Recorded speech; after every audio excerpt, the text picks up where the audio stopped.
let's do some color mixing. Go ahead and roll up your sleeves if you've got long sleeves on, put on an apron and an art smock. You will need a cup of water, a paper towel, a paintbrush, it really doesn't matter which one, some kind of palette. I like to use a paper plate because it's easy for cleanup, but you certainly could use something like this. And you will need your paints, red, yellow, and blue, plus a piece of construction paper.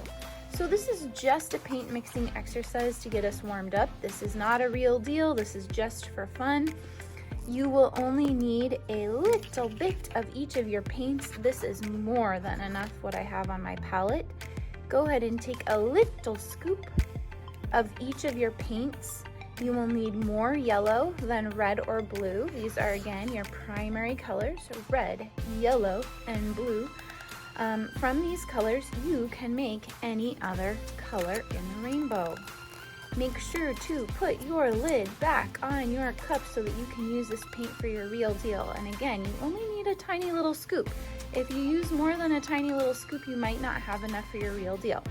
All right, I've got red on my brush. I was kind of hoping to start with yellow, but since I've got red on my brush, I'm gonna go ahead and start with red. So tippy toes in red, and let's see what happens when we use red to mix with our other colors. So I'm just going to swatch. This is my primary color here.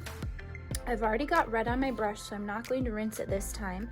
I am going to choose which direction I want to go around this triangle.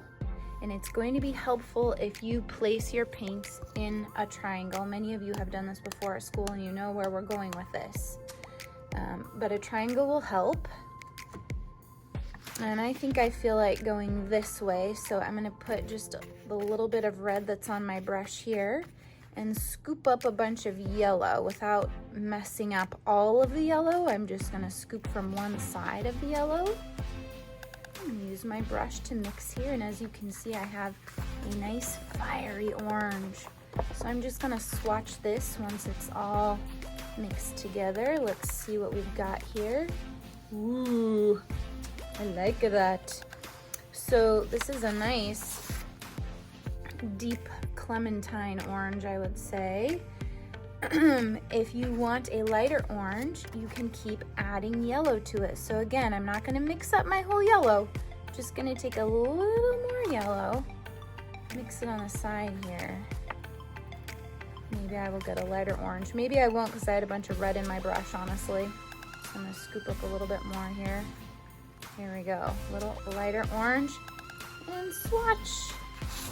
You can see the subtle difference there. I'm getting a little bit lighter.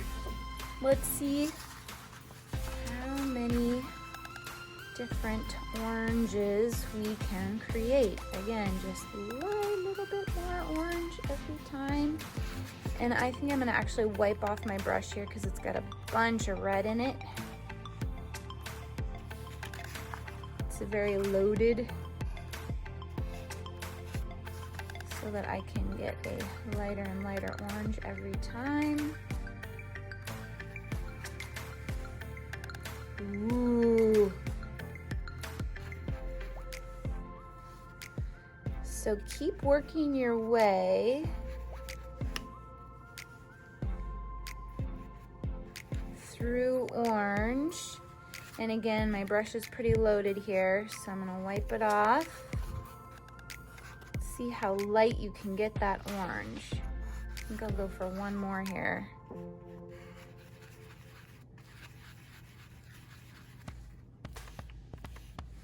Okay, good. So I started with my primary color red. I mixed a tiny bit of yellow to get a dark orange. Here are all the different gradients of orange I could get. And eventually, if I continue with this long enough, I will wind up with yellow. So at this point, I'm gonna go ahead and rinse my brush. Wipe it on the side, don't tap it, and see how it's still running really red and orange. This is what your paper towel is for. Tempera and construction paper do not like water so much. So use your paper towel to get all that excess water out so that your paint won't be runny.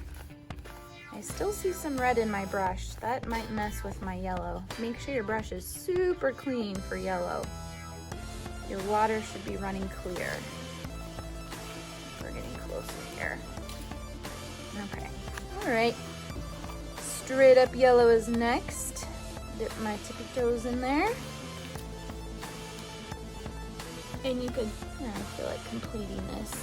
So there are probably some colors between this light orange and this yellow, and you can certainly experiment with that. So down here, I'm gonna do another swatch of just my straight up primary color. I know what happens when I mix yellow with red going this way, so I think I'll continue around my plate to blue. Blue is incredibly saturated, and yellow is a much lighter value color. So when you mix yellow with blue, equal parts is going to get you a very dark color. So just barely tippy your toe into the blue, barely. Look how little that blue is. Barely. Mix, see what happens. That's kind of what I'm looking for. I might even add some more yellow to it. And again, I'm not mixing up all my yellow, just getting a little from the edge there.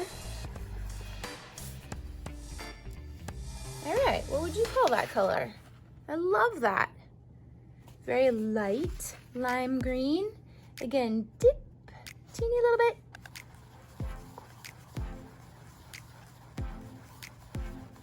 And add paint as needed. It's now more of a true lime. That one was not very well mixed. Let me get a bunch more yellow here.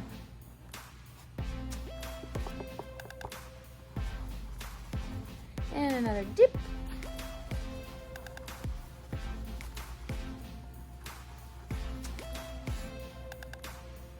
Oh yeah, now we're getting into our secondary color of green. Secondary colors occur when two primaries are mixed together. So these are the other three colors you see in the rainbow. We've got orange, we've got green. What is our third primary color that we're gonna mix here in a little bit? That's right, purple is our third primary color. Oh, I'm gonna keep adding just a touch of blue. Notice I'm still only dipping my tippy toes. I'm not messing up my entire blue. I'm gonna need that. So you can continue on until you get a nice teal color. And in fact, I'm gonna go for that teal color. I'm gonna wipe off my brush here. I can actually still see some orange in there, so I might use.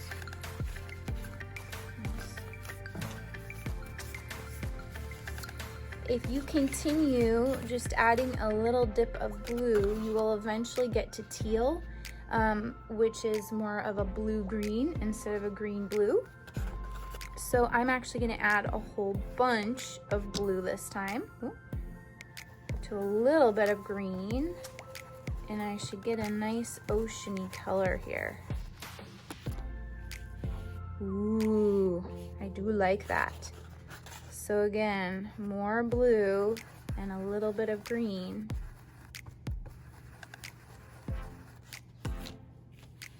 Oh, so that's kind of the turquoisey color I was going for.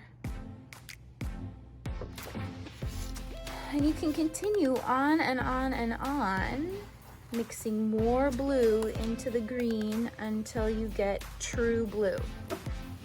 So we're gonna rinse our brushes here because I don't want to use up all my paint on swatching.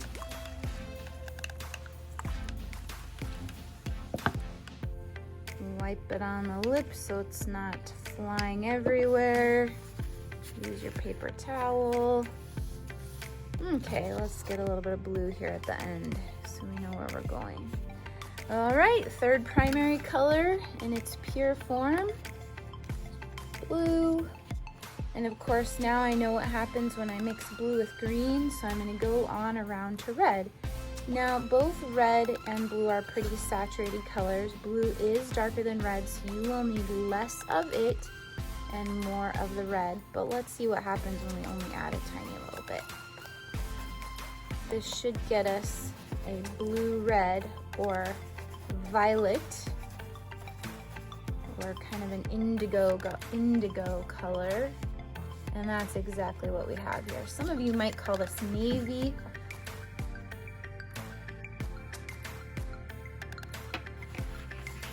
Okay. So again, dip your toes in the red, and I really got a bunch there. I didn't mean to get that much, so.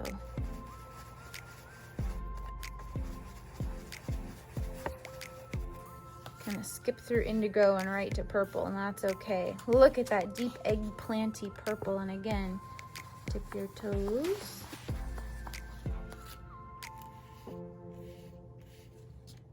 So as we go from one color to another, here would be all kinds of shades of blue-red, and over here will be all kinds of shades of red-blue.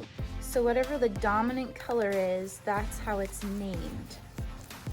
So I'm getting into the red-blue shades right now, which are burgundies, maroons.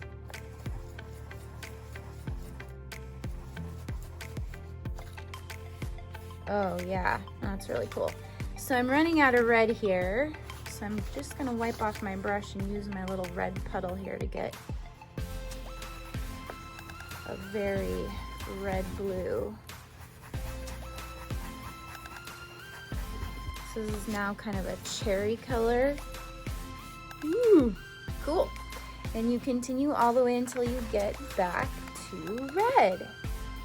So this is a great little color swatch exercise to show you the range of colors you can get from just 3 primary colors. Look at that, let's count them up, just these. These are kind of the same. 7, 8, 9, 10, 11, 12, 13, 14, 15, 16, 17, 18, 19, 20. I mean, I easily got 20 without trying too hard. That is so cool. So these are our primary and secondary colors. Stay tuned if you want to learn how to mix neutrals, so brown, tan, and some of you even got whites and blacks in your packets, and you can learn how to mix tints and shades. So don't throw this away quite yet.